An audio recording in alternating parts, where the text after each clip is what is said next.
नमस्कार, मैं दीपक शर्मा और मेरे YouTube मंच पर आपका स्वागत है। दोस्तों, क्या ये किसान आंदोलन सरकार के मोदी सरकार के हाथ से निकलता चला जा रहा है? और आज की हिंसा के बाद, जबरदस्त हिंसा के बाद, क्या किसान पहले से ज्यादा भड़क गया है? और ये किसान और सरकार, एक तरफ निडर किसान और दूसरी तरफ प्रचंड बहुमत वाली मोदी सरकार, अगर ये किसान और सरकार में टकराव आने वाले दिनों में और बढ़ता गया, और बड़ा टकराव, तो फिर देश में आगे क्या होने जा रहा है? What next? आगे क्या?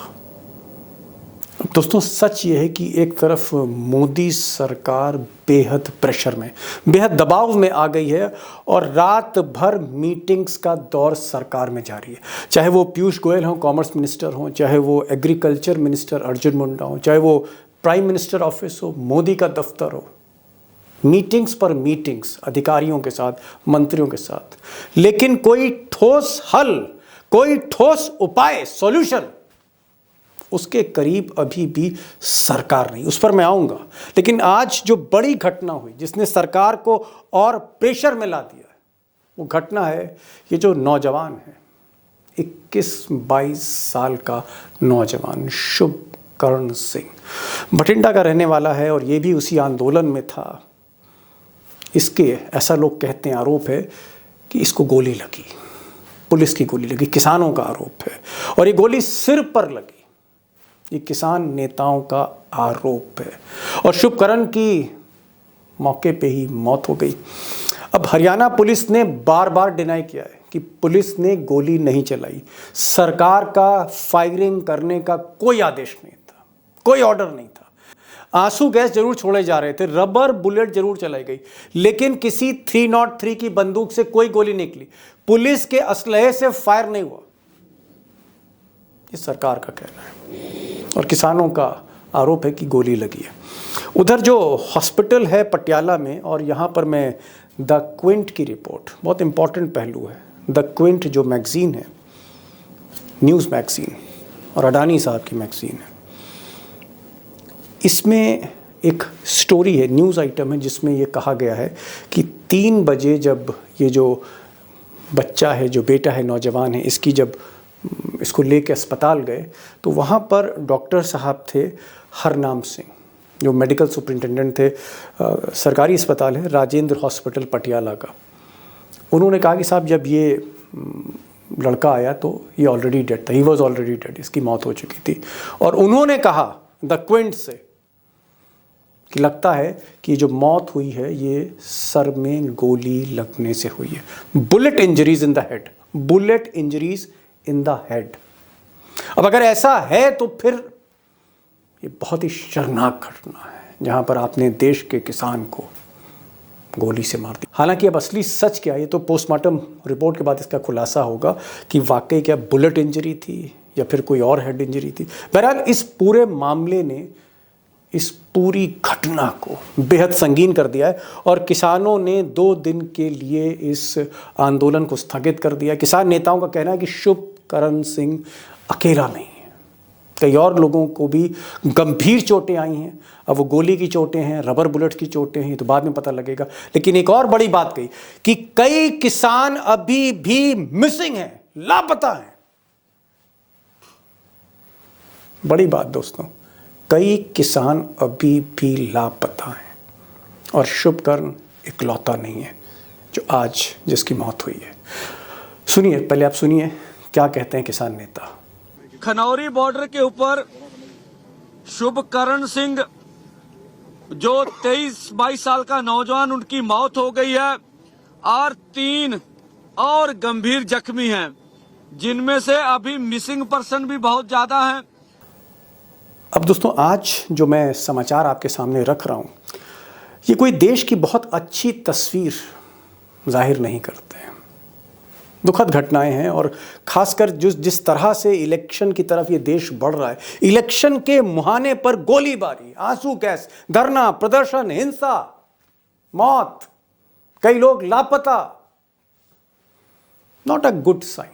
Not a good sign of democracy. लोकतंत्र के ये कोई बहुत अच्छे लक्षण नहीं है। बहरहाल दूसरी तरफ सरकार जो है वो पूरी कोशिश कर रही है। ऐसा मुझे बताया गया कि मीटिंग्स का रात भर का दौर जारी है। कभी मोदी जी अमित शाह को फ़ोन करते हैं, तो कभी अमित शाह जो है वो पीयूष गोयल को फ़ोन करते हैं, पीयूष गोयल अर्जुन मुंडा को फ़ोन करते हैं। अर्जुन मुंडा कृषि मंत्री हैं इस देश के, जो नेगोशिएट कर रहे हैं। पीयूष गोयल और अर्जुन मुंडा की मदद कर रहे हैं, जो निगोशिएशंस किसान के साथ हो रहे हैं। मीटिंग्स हो रही हैं, ब्यूरोक्रेट्स की मीटिंग हो रही है, पूरे कृषि मंत्रालय में हड़कंप है, प्राइम मिनिस्टर ऑफिस में हड़कंप है कि कोई सॉल्यूशन इसका निकाला जाए। लेकिन सवाल ये है कि सरकार की इच्छा शक्ति नहीं दिखती ये एमएसपी की गारंटी देने में, लीगल गारंटी देने में।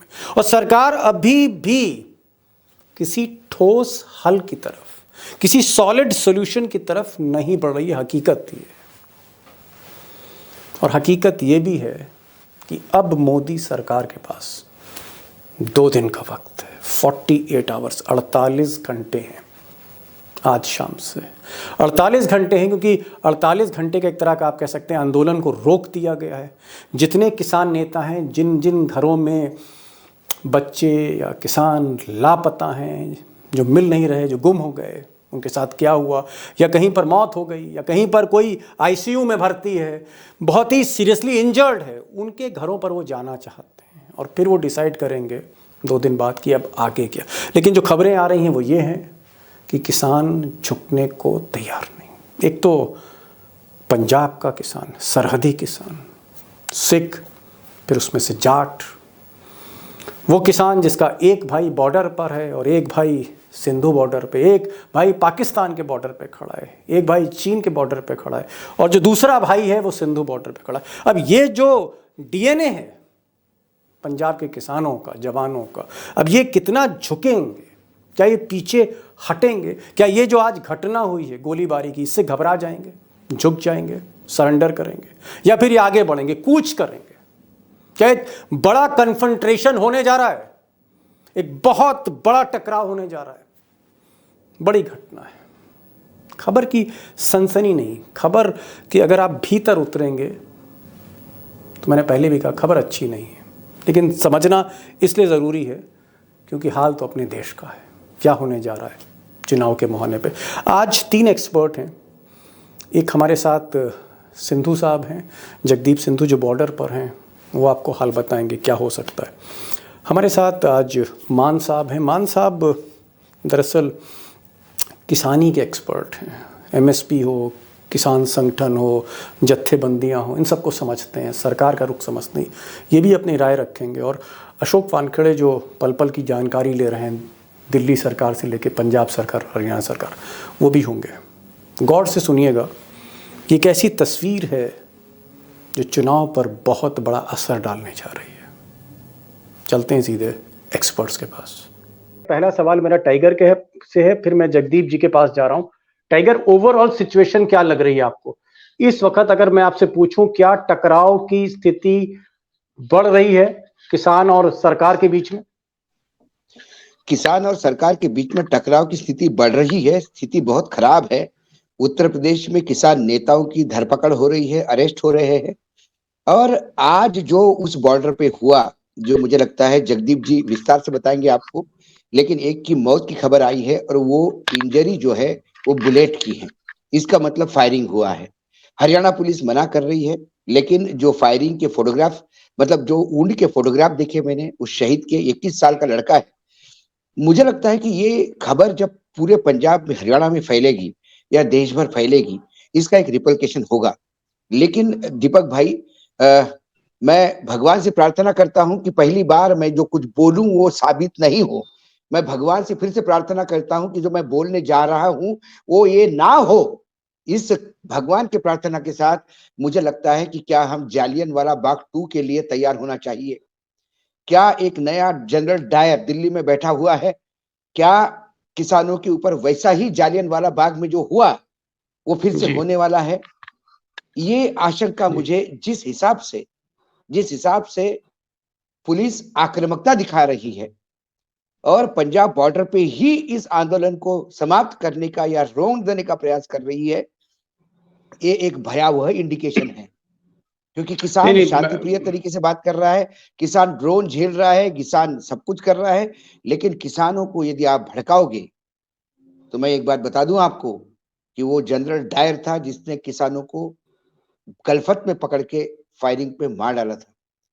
यदि किसान आमने सामने हैं तो फिर ये पंजाब का किसान है, जिस पंजाब ने जी, इस देश पे तमाम आक्रमणों को झेला है। जी। बस भगवान से प्रार्थना करता हूं कि ये नाश नहीं नौबत टाइगर, आ जाए। मैं भी बस ईश्वर से ही यही प्रार्थना प्रार्थना करूँगा। करता हूं कि मैं झूठा साबित हूं, या मैं बार-बार प्रार्थना करता हूं। मेरी भी ईश्वर से टाइगर यही है कि ये जो खबर आपने बताई कि एक 22 साल का जो किसान था, युवा किसान जिस तरह से उसकी मौत हुई है, हमारे साथ गुरजीत भाई भी जुड़ गए हैं और आज की तारीख में बड़े हस्ताक्षर हैं जहाँ तक किसानी की बात है। वो हिसार से जुड़े हैं और हमारे साथ बॉर्डर से कुछ दूर पे इस वक़्त जगदीप साहब हैं। जगदीप भाई ये बताइए जो मैं सवाल आपसे पूछ रहा हूँ, क्या इस टकराव को अब खत्म किया जा सकता है? कोई ऐसा हल है जगदीप भाई कि किसी तरह से ये जो टकराव है ये डाइल्यूट हो जाए? आज जो स्थितियां हैं, जो टकराव आमने सामने की स्थितियां हैं, वो बड़ी बहुत ही संकटदायक हैं। अब आपको बता देता हूं, जो मेरे सूत्रों से मुझे पता चला है, उन घटनाओं में जो सुरक्षा बल के लोग थे, उन्होंने जिस तरह से वो भीड़ को नियंत्रित किया या वहां जो लाठीचार्ज वगैरह किया और जो गाड़ियों और ट्रैक्टरों को क्षति पहुंचाई, उसके बाद वहां ये भी बताया जा रहा है कि कुछ नारे भी लगाए गए हैं और वो नारे एक धर्म पर्टिकुलर की, वो जो नारे आज के दिन चल रहे हैं उसी तरह के नारे लगे हैं। तो ये जी, स्थिति मैं आ रहा हूँ। मैं ये मानता हूं। मैं आपके पास आ रहा हूँ। देखिए मेरा ये जो हम प्रोग्राम कर रहे हैं, हम नहीं चाहते, हम लोग चाहते हैं कि पीस रहे किसी भी तरह से। बात सरकार की नहीं है, आज मैं बात सरकार की भी नहीं कर रहा हूँ, ना मैं बात आंदोलनकारियों कर रहा हूँ। मैं बस चाहता हूँ कि वायलेंस नहीं होनी चाहिए। कोई भी जान जाएगी, अपने देशवासी की जान जाएगी। किसान भी इसी देश का बेटा है, पुलिस वाला भी इसी देश का बेटा है। मान साहब, आप तो पूरे पंजाब के एक्सपर्ट हो, हरियाणा के एक्सपर्ट हो, ऐसा कोई किसान नेता नहीं जो आपसे रिसर्च करके ना जाए। आप सब कुछ समझ रहे हो। ये मुझे को बताओ कि अगर सरकार नहीं मानती है, अगर सरकार नहीं मानती है तो ये जो किसान हैं जो लाखों की संख्या में, क्या ये वापस जा सकते हैं या अब ये लौटेंगे नहीं घर, ये दिल्ली ही जाके मानेंगे? मान साहब। जी दीपक जी, जैसे सिंधु साहब ने कहा कि बहुत इसको संवेदनशीलता के साथ टैकल करना पड़ेगा सरकार के उच्च अधिकारियों को और मंत्रीगणों को। सरकार का मानना या मानना एक अलग बात है। कोई भी डिस्प्यूट जब होती है तो बोन ऑफ कंटेंशन पहले देखनी होगी कि एमएसपी सबसे बड़ा इसमें मुद्दा बन के निकल कर आया, हालांकि बहुत सारी डिमांड्स और भी हैं। इसमें सबसे जो बड़ी दिक्कत मुझे नजर आ रही है कि इसमें डिले बहुत हो गई। जब नवंबर 2021 में प्रधानमंत्री जी ने खुद गुरपुरब वाले दिन आकर के कृषि जो कंट्रोवर्शियल कानून थे उन्हें रिपील करने की अनाउंसमेंट की, उससे लेकर अब तक लगभग 26-27 महीनों का, लेकिन उनका नतीजा कुछ नहीं आया। उस पे किसी भी लॉजिकल एंड तक जाने की कोशिश मुझे लगता है कि सरकार द्वारा नहीं की गई।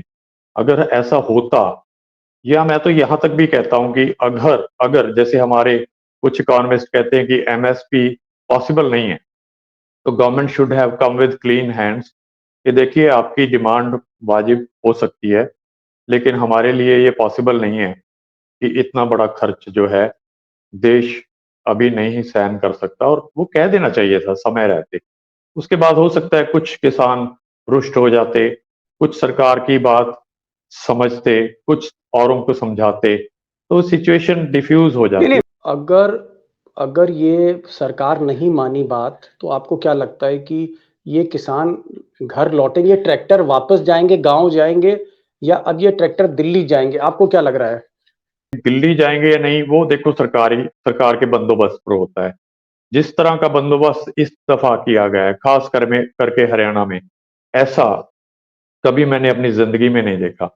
इतने जो कठोर स्टेप्स लिए गए हैं, चाहे वो बॉर्डर्स को बंद करने की बात है, चाहे इंटरनेट सर्विसेज को बंद करने की बात है, चाहे जगह जगह चेकिंग है, चाहे इंटेलिजेंस सर्विसेज, ड्रोन को यूज किया गया है, टीयर गैसेज यूज किए गए हैं, और जो सबसे एक जो आज की घटना है, जैसे आपने भी एक कामना की कि ईश्वर करे कि ये पुलिस की गोली से ऐसा ना हुआ हो, लेकिन हुआ तो है ना, वो मौत तो एक मुझे लगता है कि पुष्टि उसकी हो चुकी है और अभी उसको लेकर भी किसानों में कोई भड़काव नहीं आया है। उन्होंने उसको ये तो माना है कि ये बहुत ही एक दुखद घटना हुई है, लेकिन उत्तेजना तो उनमें नहीं दिखाई दे रही। इसलिए किसान मुझे नहीं लगता कि जैसे खास करके पंजाब हरियाणा एक ही मैं मानता हूं, अब बाद में पॉलिटिकल डिवाइड हो गए, नेचर हमारे दोनों स्टेट्स के किसानों की एक ही तरह की है। ये वापस जाने वाले लोगों में से नहीं है।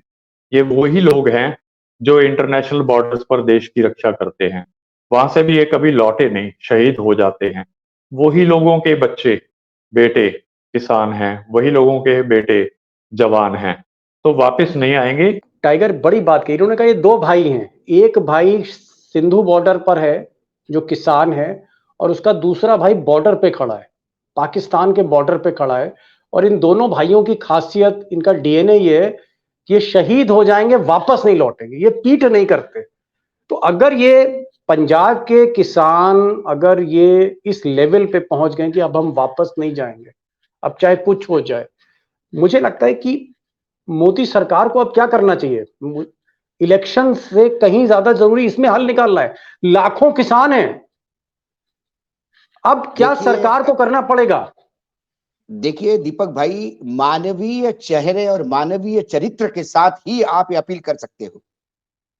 अमानवीय सत्ताधीश और सुल्तान को सामने आप ये बात नहीं कर सकते। पिछले जब आंदोलन में 700 किसान मरने के बाद यदि देश का अभिभावक ये कहे कि मेरे लिए मरे क्या, तो इससे ज्यादा अमानवीय बात हो नहीं सकती। तो उस जगह से आप और क्या अपेक्षा कर सकते हैं? वहां सिर्फ चुनाव की राजनीति समझते हैं, चुनाव का गणित समझ में आता है उनको। उत्तर प्रदेश का चुनाव था, जीतना जरूरी था, तो 3 कानून वापस लिए और उत्तर प्रदेश का चुनाव यदि 1 साल बाद होता तो शायद आंदोलन 1 साल और खींचता। यहां सिर्फ सत्ता का गणित, सत्ता का भागजोड़ यही देखना है। कौन किसान की चिंता करता है? क्या फर्क पड़ता है किसान को क्या दिया क्या नहीं दिया? कौन सा इकोनॉमिस्ट है? आपने क्यों स्वामीनाथन को भारत रत्न दिया? किस लिए दिया? क्यों दिया? आप सरकार देश के साथ फरेब करना चाहते हैं? भारत रत्न की तौहीन करते हैं आप स्वामीनाथन को देके। क्योंकि यदि स्वामीनाथन को देके भारत रत्न की आप इज्जत बढ़ा रहे हैं, तो फिर स्वामीनाथन के उस प्रपोजल का क्या हुआ? स्वामीनाथन को क्या आप उस चेहरे को दे रहे हैं, आप उस फोटोग्राफ को दे रहे हैं आप भारत रत्न?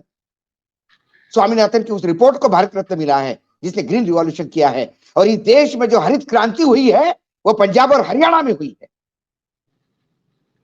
आपने क्या किया? एमएसपी, ये स्वामीनाथन रिपोर्ट की मांग है। C2 + 50% ये स्वामीनाथन का फार्मूला है। ये किसी किसान ने अपने खेत में उगाया हुआ फार्मूला नहीं है। और आपने पिछले आंदोलन खत्म करने के टाइम पे आपने अग्रवाल कमेटी नियुक्त की थी। आपने बोला था कि हम स्वामी ये देंगे आपको। लेकिन आपकी मीटिंगें क्या होती है? चाय पानी समोसा। किसान ये इसे समोसे खाने के लिए आएगा क्या आपके पास? किसान हल चाहता है। 36 मीटिंग हुई थी। वर्तमान में जो स्पीकर है मध्य प्रदेश के, वो गृह मंत्री, वो कृषि मंत्री थे। तोमर साहब हर मीटिंग के बाद बाहर आके कहते थे कि बहुत अच्छी मीटिंग हुई, पॉजिटिव रिप्लाई आएगा। क्या पॉजिटिव हुआ? कौन सी मांग मांगी गई? आप एमएसपी देते हैं 23 उपजों को। किसान वो एमएसपी भी एग्री कर गया, चलो भाई वो एमएसपी अभी भी 50% नहीं देता है प्रॉफिट। मैं कई बार आह्वान कर चुका हूं। मेरे गांव में मेरे नाम की हमारे पुर्जों के एक 8 एकड़ जमीन है। मैं किसी भी सत्ता पक्ष के इंसान को वो जमीन देने को तैयार हूं जो चाहे उपज निकाल ले और एमएसपी पे बेच के 50% प्रॉफिट दिखा दे। पत्रकारिता छोड़ दूंगा, जीवन भर के लिए गुलामी अपना लूंगा। जी। लेकिन आप एमएसपी की खेल क्या है? आप मोदी जी पूरे देश में गारंटी लेके घूम रहे हैं। हर बात की मोदी की गारंटी, हर बात की मोदी की गारंटी। फिर इस किसानों ने क्या किया, 60% आबादी है इस देश की, यदि वो किसान बोलते कि भाई गारंटी बांट ही रहे हो तो हमारे एमएसपी की भी दे दो। आप एमएसपी पे खरीद रहे कि नहीं खरीद रहे, सरकार बताए। सरकार एक आंकड़ा देती है कि हमने इतना अनाज एमएसपी पे खरीदा। जब आप खरीद ही रहे हो तो उसको गारंटी दे दो ना। आप एमएसपी पे, जिस एमएसपी पे आप खरीद रहे हो उसमें 300 रुपए किलो आटा किसने खरीदा? व्हाट्सएप जी। यूनिवर्सिटी पे आप छोटे आंकड़े फैलाते हो। कहां से इकोनॉमिस्ट लाए आप? मजाक मजाक समझते हो आप किसानों को। सिर्फ जी। चुनाव नजदीक आएंगे तो आप सामने आ जाते हैं। किसानों को खलिस्तानी जी। कहते हैं, शर्म आनी चाहिए। किसी भी पगड़ी धारकों को खलिस्तानी कहते समय अपने अपने बाप दाता होगी तुम्हारे गद्दार जो, तो किसी को खलिस्तान बोला, तुमने खलिस्तानी बोला। इस पगड़ी ने इस देश की रक्षा की है। जब जब देश पे आक्रमण हुआ है, पंजाबी लड़ा है सबसे आगे। गुजरात और महाराष्ट्र नहीं था, मध्य प्रदेश और उत्तर प्रदेश नहीं था। आक्रमणकारी टूट पड़े तो पंजाब पे पड़े, और पंजाब ने सबसे पहले रोका है। सिख गुरु की शहादत देखो। जब गुरुद्वारे में जाते हैं तो उनको जूते मार के भगाने चाहिए। यदि किसी भी सरदार को आप खलिस्तानी बोलते हो तो शर्म आनी चाहिए। टाइगर, आप इमोशनल हो रहे हैं। टाइगर, एक गिलास पानी पीजिए। इमोशनल नहीं, मैं आ रहा आज हूं। नहीं, नहीं। एक आईपीएस ऑफिसर को आपने खलिस्तानी बोल दिया। सत्ता पक्ष की तरफ से सर। एक बात नहीं होती। जेपी नड्डा टाइगर, से लेकर टाइगर, नरेंद्र कूल। मोदी से लेकर अमित शाह तक मुंह पे ताला लग जाता है। कूल कूल कूल कूल, एक मिनट। आ रहा हूँ टाइगर, टाइगर, आ रहा हूँ। ना इतिहास ना ज्योग्राफी जानते इस देश का। संधू साहब, मैं एक चीज पूछना चाह रहा था कि आप तो क्योंकि इंटेलिजेंस ऑफिसर्स के भी टच में हैं और पुलिस वालों के भी टच में, वो जो फीडबैक आ रहा है, आपको क्या लगता है कि आज जो कांड हुआ, जो घटना हो गई, मैं बहुत डिटेल में नहीं जा रहा हूँ क्योंकि गोली लगी या जो भी है, एक मौत हुई है, इसके बाद क्या आपको लगता है कि ये जो बॉर्डर पे जो किसान हैं, ये गिनती बढ़ेगी और अभी तादाद बढ़ेगी? किस तरह का फीडबैक आ रहा है? गांव-गांव से क्या और भी ट्रैक्टर आ रहे हैं? पंजाब से, हरियाणा से ट्रैक्टर आ रहे हैं क्या इस तरफ? देखिए, निश्चित रूप से इसका प्रभाव धीरे धीरे बढ़ रहा है, फैल रहा है, और ये कुछ गतिविधियां बढ़ रही हैं, और ये भी समझ में आ रहा है, ये अभी आएगा और रिपोर्ट भी आएगी कि कौन कौन से इलाकों में कहाँ कहाँ से लोगों का मोबिलाइजेशन होना शुरू हुआ है, लोगों की प्रतिक्रिया क्या है। और मुझे लगता है कि अगले 1 घंटे के बाद कुछ और चीजें क्लियर हो जाएंगी कि किस प्रकार की प्रतिक्रियाएं यहाँ होने लगी हैं। आपको एक और बात बता देता हूं कि जिस तरह की घटना हो रही है और जिस तरह से इनको ट्रीट किया जा रहा है, जो अभी अशोक जी ने बोला, ये वो लोग हैं, जब भी आक्रांता इस देश में जिस रास्ते से आए, वो गंगानगर से लेकर कांगड़ा तक 620 किलोमीटर का इलाका है, और यही वो लोग हैं जिन्होंने हमेशा भारत की अस्मिता को बचाने के लिए अपने खून का बलिदान दिया। और आज जो ये बॉर्डर्स पे खड़े हैं, और ये जो हरियाणा, पंजाब और राजस्थान के इलाके में जो भी ये लोग हैं, ये उस बलिदानों के जिंदा शिलालेख हैं। जी। ये उस जी। उस के जिंदा शिलालेख। तो सरकार को ये समझना चाहिए कि ये जो मांगे हैं और ये जो लोग हैं, ये कोई नाजायज मांग नहीं कर रहे हैं। ये सरकार को केवल अपना वायदा याद दिलाने के लिए आगे बढ़ने की तैयारी कर रहे हैं। जो अभी सिंधु साहब ने कहा कि भाई बॉर्डर पे मोबिलाइजेशन हो रहा है, यानी तमाम ट्रैक्टर, ट्रॉलियां अलग अलग गांव से निकलकर बॉर्डर की तरफ बढ़ रही हैं, यानी और जत्थेबंदियां आ रही हैं और जत्थे जो हैं किसानों के चल रहे हैं, कूच कर रहे हैं धीरे धीरे। जो स्थिति अच्छी नहीं है। अगर ये मोबिलाइजेशन हो रहा है यानी भीड़ बढ़ रही है तो अच्छी बात नहीं है। हालांकि पुलिस हरियाणा में जगह जगह उनको गांव गांव, तहसील तहसील, शहर शहर रोकने की कोशिश कर रही है हाईवे पे, बट कन्फ्रंट्रेशन बढ़ रहा है। एक चीज मान साहब ने कहा कि भाई अभी भी एक सोल्यूशन है, एमएसपी पे हाँ कर दीजिए और केस खत्म करिए, मामला ठंडा करिए। मोदी जी एमएसपी पर क्यों नहीं तैयार हो रहे? क्या उनको लगता है ये जिद का सवाल है, पीछे नहीं हटना है, या मोदी जी हमेशा गलती करने के 6 महीने बाद ही पीछे हटते हैं? जिद है, अहंकार है। दिल्ली के सुल्तान को देने की आदत है। मैं खैरात बांटूंगा, मुझे मांगिए मत। यदि आपने जायज मांग मांगी तो फिर ये प्रजातंत्र हो गया? प्रजातंत्र में बिलीव कौन करता है? क्या किसान कानून लाने के पहले डिस्कशन हुआ था? आधे घंटे के अंदर 3 डिस्कशन लोकसभा में, मजाक समझ के रखा है? कौन स्टेक होल्डर से बात हुई थी? वो अहंकार था, वो मद था। वो अहंकार सामंती और तानाशाह की तरफ लेके जा रहा है इस देश को। इसीलिए एमएसपी कोई बड़ी बात नहीं है, मैं बार बार कह रहा हूं। एमएसपी बड़ी बात। एमएसपी पे किसान तब बेचता है जब मार्केट में कीमतें कम होती है। जी जी जी, नहीं टाइगर मैं समझ गया, मैं समझ गया। लेकिन आप एमएसपी की गारंटी नहीं देना चाहते क्योंकि आपने जिद पकड़ी है। टाइगर मैं समझ गया, बहुत अच्छी बातें आज सामने आई हैं। समय क्योंकि हमें और ज्यादा समय नहीं मिल पाएगा। आखिर में मैं चीज कहूंगा कि जैसा कि हमारे एक्सपर्ट्स ने कहा और टाइगर ने भी कहा कि कहीं ना कहीं जिद है। और सिंधु साहब जो बॉर्डर के करीब हैं और इस वक्त हमारे साथ जो कृषि एक्सपर्ट है मान साहब, इन्होंने कहा कि एमएसपी के अलावा कोई रास्ता नहीं है, किसान पीछे हटने को तैयार नहीं। तो एक तरफ किसान पीछे हटने को तैयार नहीं है, बल्कि और ज्यादा किसानों का जत्था बड़ा होता जा रहा है, घर घर से ट्रैक्टर निकल रहे हैं। और आज जो घटनाएं हुई कुछ, जिसमें एक युवक की मौत भी हुई, कुछ घायल भी हुए, वो भी अच्छा नहीं, वो अच्छे संकेत नहीं है। बेहतर यही होगा कि अगर किसान वापस नहीं जा रहा है तो किसी को तो टाइगर झुकना होगा। और मुझे लगता है सरकार को ही झुकना पड़ेगा इस लोकतंत्र में। तो तय मोदी जी को करना है, मोदी जी को अगले 24 घंटे में तय करना है कि उनको झुकना है या फिर भिड़ना है। और बाकी देश देख रहा है। मैं दूसरे शब्दों में कहूंगा, मोदी जी को यह तय करना है कि उन्हें अपनी मन की बात करनी है या किसान भाइयों की बात सुननी भी है, बस। जी हाँ, किसानों की सुननी है, अपने मन है। अपनों के बीच में क्या झुकना? अरे मोदी जी के उम्र दराज, मोदी जी से भी सीनियर लोग हैं जो बैठे हैं बॉर्डर पे, जाके देखिए दीपक भाई, शर्म नहीं फैसला है। मोदी, अपनों के बीच में उनकी सुनना। आखिर ये देश 60% किसानों का है भाई, ये देश किसानों का है। देश के लिए मोदी जी करना चाहते हैं तो फिर किसानों की बात क्यों नहीं सुनी जाएगी? उसमें क्या अपमान, क्या मान और क्या अपमान?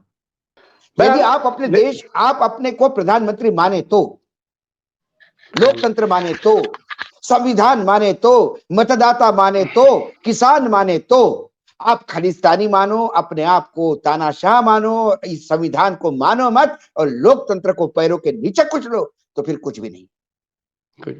चलिए, सरकार को डिसाइड करना, सरकार को डिसाइड करना है। देखते हैं आगे 24 घंटे में क्या होता है। संधू साहब, आप बॉर्डर पे जुड़े, आपने कहा कि किसी पेट्रोल पंप पर आप बैठे हुए हैं और जिस तरह से आपने आज शाम को आए, मुझे बहुत बहुत शुक्रिया आपका। मान साहब, आपका भी बहुत बहुत शुक्रिया इस प्रोग्राम में शामिल हुए। और टाइगर, आपका तो शुक्रिया ही। और आज जो आप इमोशनल आपने बातचीत करी, मुझे लगता है एक एक लफ्ज अगर सरकार सुने तो ये मसला 10 मिनट में हल हो जाएगा। बहुत बहुत शुक्रिया। और इस बेधड़क बातचीत और ये जो बिंदास बेबाक बातचीत हुई है कैमरे पर, thank you so much for joining this programme.